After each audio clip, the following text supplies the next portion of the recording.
Tell me about where efforts stand right now as far as getting Americans safely out of the Middle East. So since this began, we've seen over 36,000 Americans be able to return home to the United States from the Middle East. We've also seen our 24/7 task force assist over 23,000 Americans abroad that are looking to depart the region. We've seen nearly or approximately 24 charter flights leave the region over the last few days. We have surged resources to the region in order to connect Americans with specific travel options. And right now we have hundreds of personnel that are fielding calls, proactively making calls, and identifying travel options and sharing security guidance as appropriate with those that are reaching out to us for assistance. Do you know, are these people that were there on vacation? Are they citizens that were living over there? Do we have any idea kind of the breakdown of who these Americans are that were found themselves over in the Middle East when this conflict broke out? Well, it's really a case-by-case basis. There are some cases of tourism, some cases of students, for example. Of course, there are business opportunities over there as well. There are some dual citizens, so it really is a case-by-case basis. What we're actually finding now that when we're proactively reaching out to Americans, we're seeing that of the Americans that have contacted us, when we reach out to them with a specific U.S. arranged departure option, over half are actually declining that option in favor of either a commercial option, another travel option, or to stay in the region. We're continuing to identify specific travel options and security guidance as appropriate for Americans that are reaching out for assistance. That's why calling +1 202 501 4444 is so important. That's why registering at step.state.gov is so important, so you can get those security alerts for your specific country, where you are, and also keeping an eye on what the embassy is putting out as well, which is updating their security guidance for Americans in their country or region throughout the day. When you said the options that the government's provided, help me understand what that looks like. If these aren't commercial flights, are these military planes? Are these State Department planes? Um, what exactly is that? Well, we've seen approximately 24 charter flights leave the region, so we have surged resources there. We've surged charter flights options. It So that also would be includes, chartered by the government, by the U.S. government, to get yes, and people out. those are at no Gotcha. cost for the American citizens at this time. We also have charter buses from areas where airspace is closed to where airspace is open for either a commercial option or a charter flight option from there. It's really important that Americans register to express their interest, so that we know to proactively reach out to you. We know where you are. We can identify that specific travel option.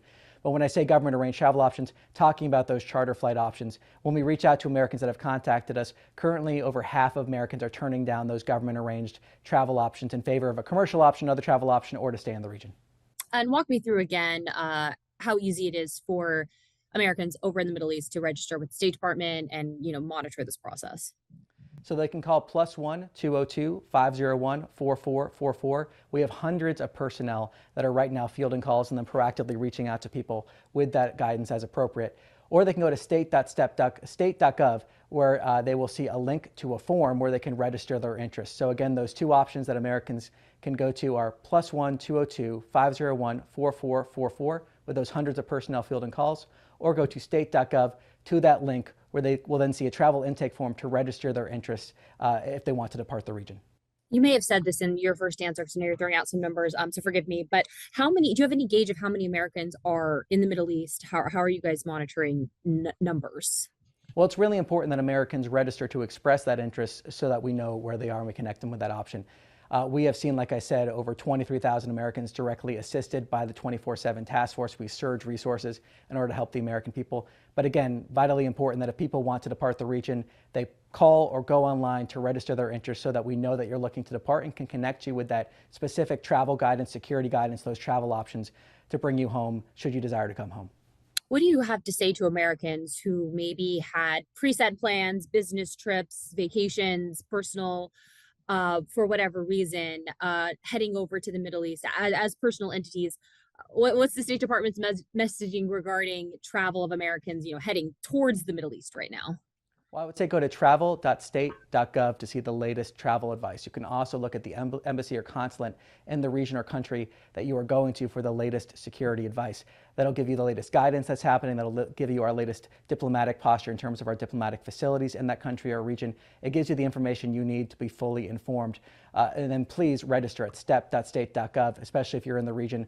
Really, if you're traveling anywhere in the world, registering at step.state.gov lets you get those security alerts should the situation change.